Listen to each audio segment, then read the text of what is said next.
What the fuck is up? Higher point of view here to talk about Jets Packers preseason game week 2. We're gonna talk about week 1 a little bit too. Vape edition. First of all, highlights from week 1. Funches showed up. He's a beast, making catches with his hands. Grown man and people out there. That's cool. That's nice to see. But in the same token, that's what you should be doing, bro. You probably had the most experience out of every person in a preseason game on our side, definitely. So you should have dominated like that, but it's just good to see. And he just looks happy to be back, okay? So I'm glad to see a few of those catches he made because, you know, Jordan Love could have probably put it in a better place, but it didn't matter because he went out there and got it. And sometimes that's what you need. That's what we call 50-50 balls. So shout outs to Funches. Jordan Love did good. I liked what I seen from him. That's a definite. What y'all motherfuckers gotta understand is that this nigga ain't played a live game in 2 years. 2 whole years he ain't played a live game. A live game. He's only been in practice situations. You know, that's a long time to not have cats coming at you. Like, he has on a red jersey. Like, he's been having that red jersey on for a while, so he's been untouchable. This first preseason game was the first time he had somebody coming at him in 2 years. And look, he nicked his shoulder already. And speaking on this shoulder, all right, first of all, I like what I seen from him. I like the command that he has in, you know, in offense. You know, he has command and everything. I seen a few throws where I'm like, there it is.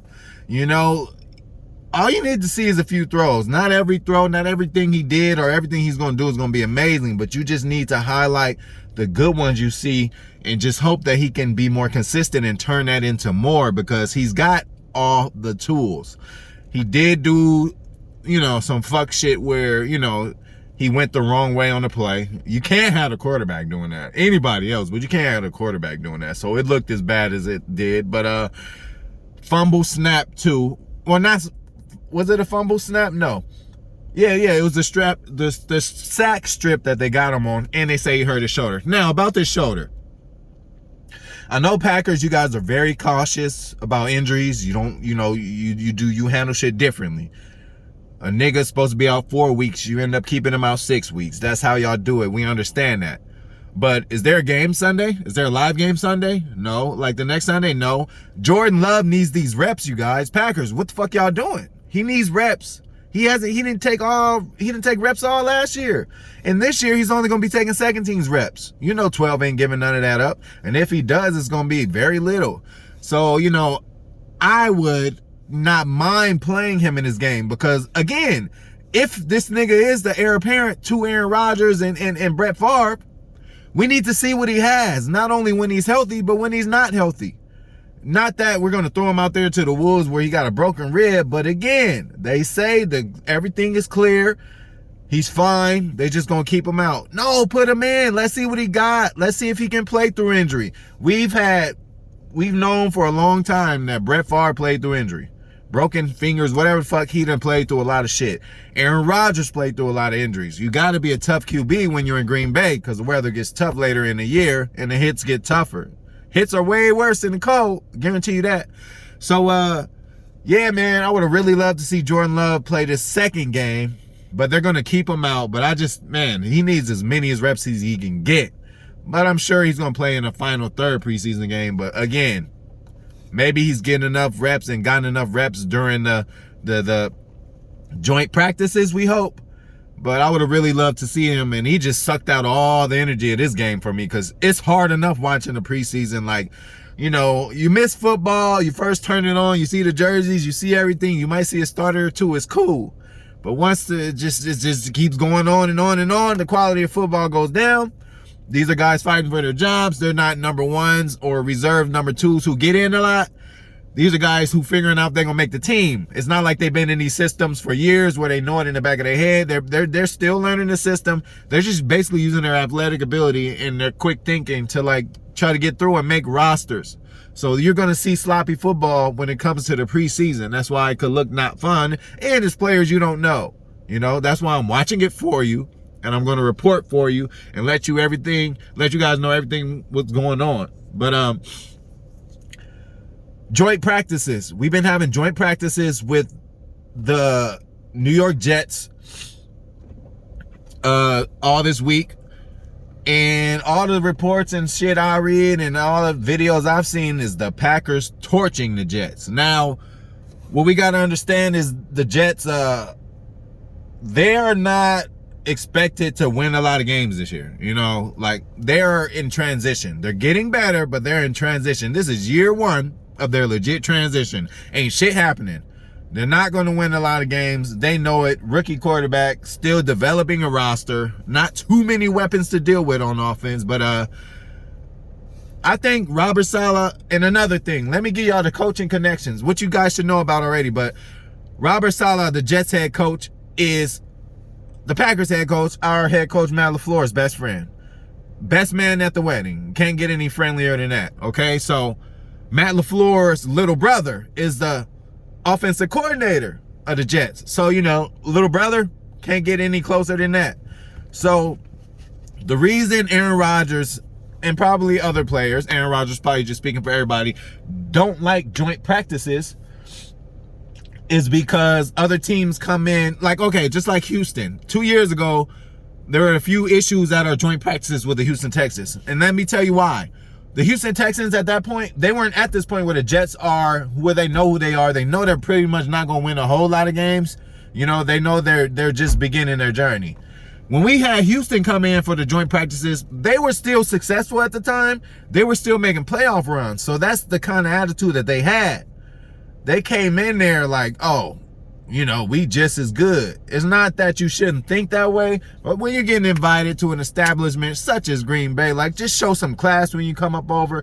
Just bow down when you come to our town. That's it. So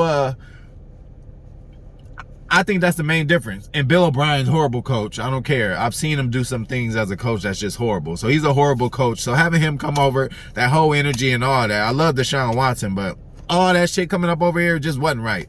A lot of their players, and that's why they learned. That's why they had a bad year. But we ain't going to continue to talk about the Texans. We're going to talk about the Jets now. I'm just telling y'all why it's a little different. It's a little different because the head coaches are actually cool with each other. So they're going to relay to their team, give them extra, like, they're going to tell them, listen, no fighting. Let's be respectful, you know. This is a world-class organization we're going to. They're inviting us over there. We're a young team. They're a Super Bowl contender. There's a lot we can learn from that. That's how the fuck you're supposed to come into a motherfucker's joint practice, okay? So that's how I think the Jets' attitude has been, and that's why I think it's worked out. Sorry for the Jets. They've had a couple injuries. One, I know Lawson, he was supposed to be a big part of what they were doing. Especially, you know, since they signed him in free agency. It's nothing worse than signing a free agent and the motherfucker not even get to reach the court or field when they get hurt the first game or even before. So that sucks. But again, like I said, it's not like they were going to be world beaters out there. They're learning. They're transitioning right now, okay? And with that said, I think the Packers kind of showed their confidence a little bit too, because you got to look at it both ways. The Jets are coming in like, look, man, this Super Bowl contender, I'm going to come in and try to do what I'm trying to do. As the Packers, it's like, oh, you coming to our house. We done been in the past 2 NFC Championships games. We're going to have to show something. We're going to have to show how good we are and why we're that good. So I heard Aaron was manipulating their corners. Him and Tay were just tearing them up. They were scoring every drive. Even the second team was scoring every drive against the Jets. And that's good. But I also heard, you know, which we'll see this year, the Jets have a good front line. Like, they fire off, and they're a very disciplined team. So we're going to see the flashes that they have this year. But again, they're not ready yet. And, you know, it's going to take them a couple years. But this game, just don't expect much. Expect to see Kurt Bankert. And hopefully I'm able to forgive him for what he did last week. Because, listen, I hate interceptions. You know, obviously when we're throwing them, you know, we don't throw much with 12 back there. But just even in games where I'm watching 2 teams where, you know, I have no interest in. If one is about to score and they throw a pick, it's just like, you know, that shit just, I don't like interceptions. So Kurt Bankert, and then, like, there's different interceptions. There could be a pressure one where he just, you know, the ball was tipped, you know, ball tipped, pressure, you know. He just That was egregious what he did. He threw one of them passes that's like, soon as you throw it, you like, oh shit. Like soon as it leaves your fingers, you like, damn. You know, in Madden or something, like when you know you threw that shit before it leave your hands, like damn. That's the kind of pick he threw. And he fumbled a snap. I don't know if I'm to blame Kylan Hill or him, you know. But Kylan Hill is a rookie. So we just gonna blame the vet anyway. Bankert would be the vet in this situation. But again, QB3 will be taking over for this game. I'm pretty sure he's going to play the whole game. Probably up into the fourth quarter, because I did hear we signed somebody. I don't know the motherfucker name. Probably won't make the roster. But, yeah, man, a little upset Jordan Love's not going to be playing this game. I think he needs much as reps as possible, but I guess he's been getting a lot of reps during the joint practices. So, yeah, that's what to look for in this motherfucking game. And what did I tell y'all? I keep telling all these people I tell y'all to look out for. My rookie video, I told you guys to look out for. In the preseason game, who the fuck led the defensive line? He might have led the defense in tackles. TJ Slayton. Who the fuck on offense scored a nice 20, 30-yard screen? Kylan Hill. And that's all Hill's work. Screen work, it has nothing to do with the quarterback. Shout out to Jordan Love for getting your first touchdown. You know, not official because it's preseason, but you got it in an end zone, bro. You're going to do that a whole lot more. So congrats to that. But Kylan Hill did all the work. Typical little screen pass, dump it off.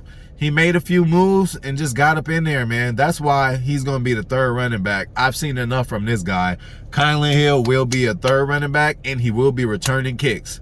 That's the edge he has over the Taylor kid, you know. And the Taylor kid is pretty much too similar to A.J. Dillon. A.J. Dillon could do everything the Taylor kid does, but even better. So, you know, he doesn't bring something different to the table. Kylan Hill does. And he makes us a lot more versatile in the backfield. I guarantee you there's going to be a game where AJ misses, or, look, they both AJs. Aaron Jones or AJ Dillon. AJ misses a game, or Aaron Jones misses a game. I'm going to feel 100% confident that Kylan's going to get it done. Last year, as much as I love Jamal, when Aaron went out, I didn't feel as good because it's like we got Jamal and then A.J. Dillon, a rookie, who all year A.J. Dillon really wasn't in position to play. He had some COVID shit going on. He might have got injured too, but he's going to be a beast this year. But yeah, man, that's what to look out for. We pretty much... It's going to look a lot smoother because they've been practicing against each other all week. And, you know, again, it's week 2. So you'll see a lot better football. But now it's Kurt Banker's time. We watching you, bro. We watching your every move. We going to see what you could do. But you can't do that kind of shit that you did the last game. You know, as much as we love your story and what the fuck you doing, bro, you can't be doing that, bro. For real. That shit loses games. But, I think I hit all the fucking points. Yeah, man, shit. I don't know. I was thinking I might have to give me a little, I don't know, have me some bullet points or something. Because there's times where I would totally miss like two subjects of segments that I wanted to talk about. But, you know, this shit be getting to my brain. But I guess that comes with the game. But I'm going to end it with that. And I'm going to end it with this.